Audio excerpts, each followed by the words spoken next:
Bonjour à toutes et à tous, bienvenue dans cette nouvelle émission de Café Croissant, le journal de la Web TV de la Confédération nationale de la boulangerie-pâtisserie française. Pour ne rien manquer de l'actualité de la profession, je vous rappelle que vous pouvez nous suivre sur notre page Facebook et vous abonner à notre chaîne YouTube.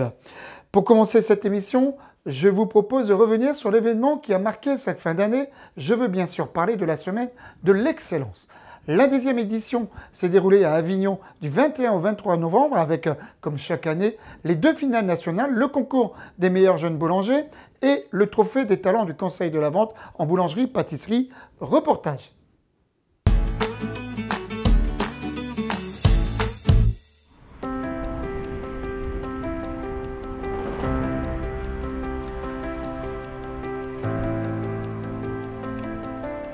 Le concours des meilleurs jeunes boulangers consiste à reproduire ce qui se passe dans une boulangerie artisanale, mais à une vision d'excellence, du pain de tradition française à réaliser pendant l'épreuve, en baguette, en pièces décorées, donc petits pains de table et des pièces dont le candidat a le choix en forme libre.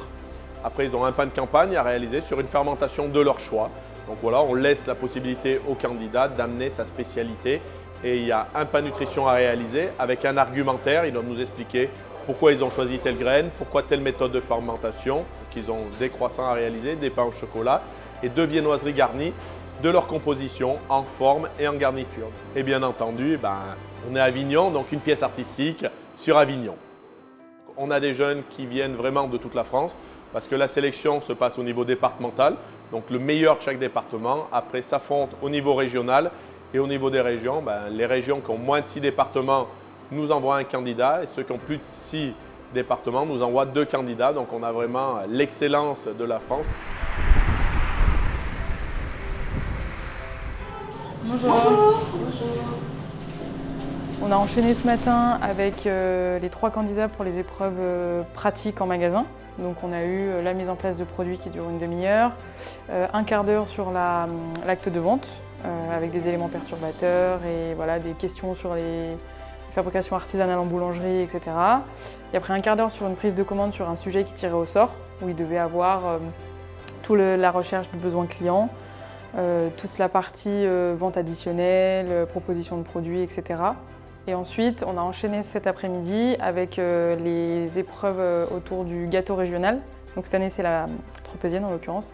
Donc toute leur présentation sur qu'est-ce que c'est que ce gâteau, comment on le déguste, comment on le fabrique et quelle offre commerciale, quelle proposition commerciale ils pouvaient nous faire sur le gâteau en boutique.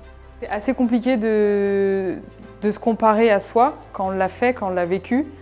Mais au final, du coup, l'exercice est super intéressant puisque du coup, nous, on doit réussir à être assez empathique et se dire bah non, mais là, voir que le candidat est stressé et se dire bah il a les infos, mais c'est juste qu'à cause du stress, il a du mal à nous les dire et poser les bonnes questions qui vont leur faire justement ressortir les bonnes infos.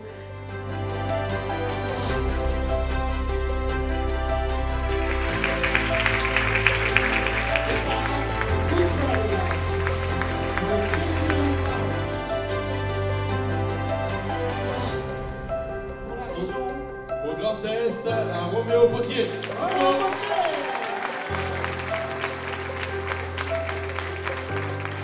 Ça s'est passé plutôt très bien. J'ai été un peu confiant et un peu stressé en même temps. Le conseil que je leur donnais, c'est croyez en vous. Et puis dans tous les cas, on peut toujours réussir.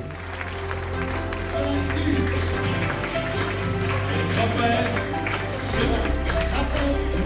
tiens à féliciter tous les jeunes, aussi bien les jeunes FJB que les talents d'avant, pour l'ambiance qu'ils ont eue et la bienveillance entre eux. Déjà, je voulais féliciter les autres concurrents forcément qui ont participé au concours. Il y a eu des très belles choses. Et puis si plus tard il y a des jeunes qui veulent se lancer dans les concours, moi je les encourage, il faut qu'ils prennent confiance en eux, il faut qu'ils se lancent, ils travaillent. Et tout le monde peut atteindre un bon niveau en fait. Il faut vraiment travailler et puis aimer ce qu'on fait aussi, avoir la passion du métier. Eh bien, bravo à tous les participants et aux lauréats. Prenons maintenant la direction de l'Alsace et plus précisément de la ville de Turckheim dans le département du Haut-Rhin. Nous y avons rencontré Didier Husser, un artisan boulanger pâtissier passionné qui nous a fait découvrir la recette du manala, une petite brioche en forme de bonhomme traditionnellement préparée pour la Saint-Nicolas. C'est notre produit du mois.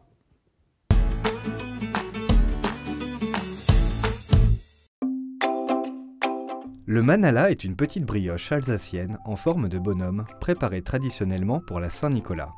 Artisan boulanger-pâtissier à Turckheim dans le Haut-Rhin, Didier Husser nous présente sa recette.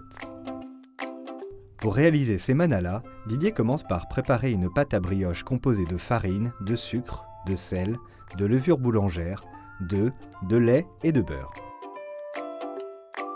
Tous les ingrédients, hormis le beurre, sont mélangés ensemble jusqu'à ce qu'il obtienne une pâte homogène et bien élastique à laquelle il ajoute ensuite le beurre pommade.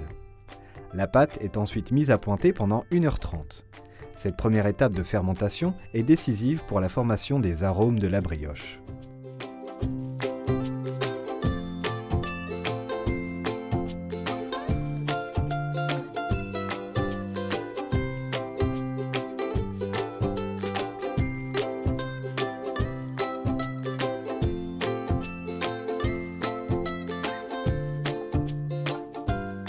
Pour finir, Didier façonne et forme ses petits bonhommes avant de les enfourner pendant environ 20 minutes à 200 degrés.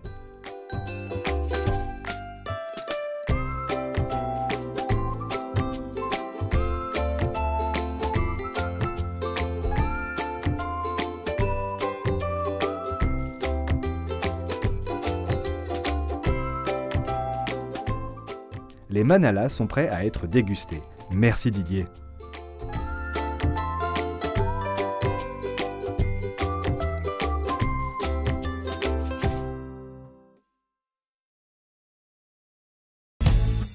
Merci à Didier Husser de nous avoir accueillis dans sa boulangerie. Sans transition, je vous propose maintenant de revenir sur les temps forts du Master du pain au chocolat. La deuxième édition s'est tenue dans le cadre du Salon du chocolat, porte de Versailles à Paris. Regardez.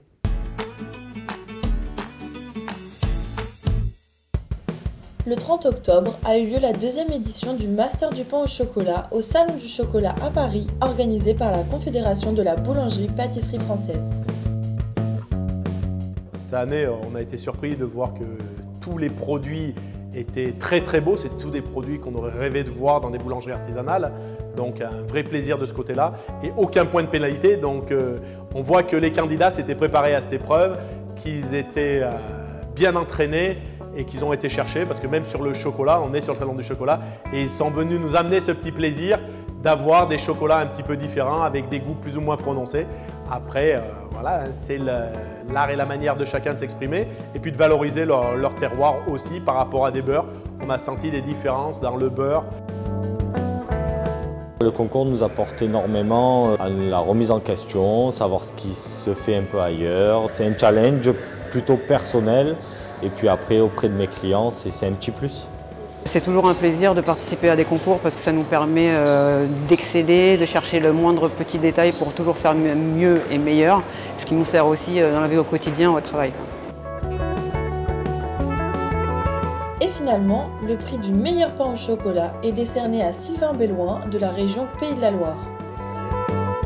Je suis hyper heureux, hyper fier de mon travail, de toute l'équipe aussi parce que j'ai ouvert ma boulangerie il y a 7 mois maintenant. Donc c'est vrai que c'était pas évident après une ouverture.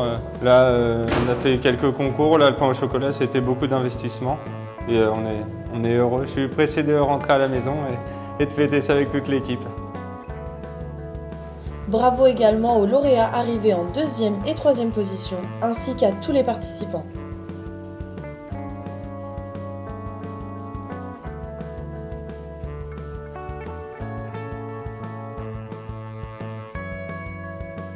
Les jurys sont unanimes que c'est le goût qui a fait la différence cette année. On est artisan boulanger, on est artisan de la panification. Panification, c'est l'art de la fermentation. Et c'est vrai qu'il manquait dans beaucoup de produits ce petit goût de ferment, de terroir. Parce que voilà, le blé vient de la terre et quand on a une belle fermentation qui est menée à terme, on a tous ces arômes qui se développent. Bravo aux 3 premiers parce que voilà, on arrive a une note de plus de 16,5 sur les premiers, donc une très très belle note sur un produit comme ça. Et encore une fois, bravo à tous les participants parce qu'ils sont issus des sélections régionales.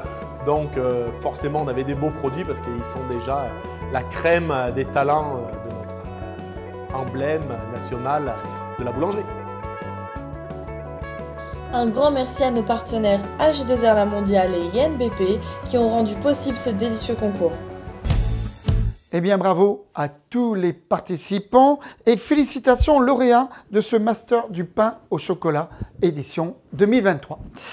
Eh bien, c'est le moment de retrouver notre rubrique La Minute Conseil.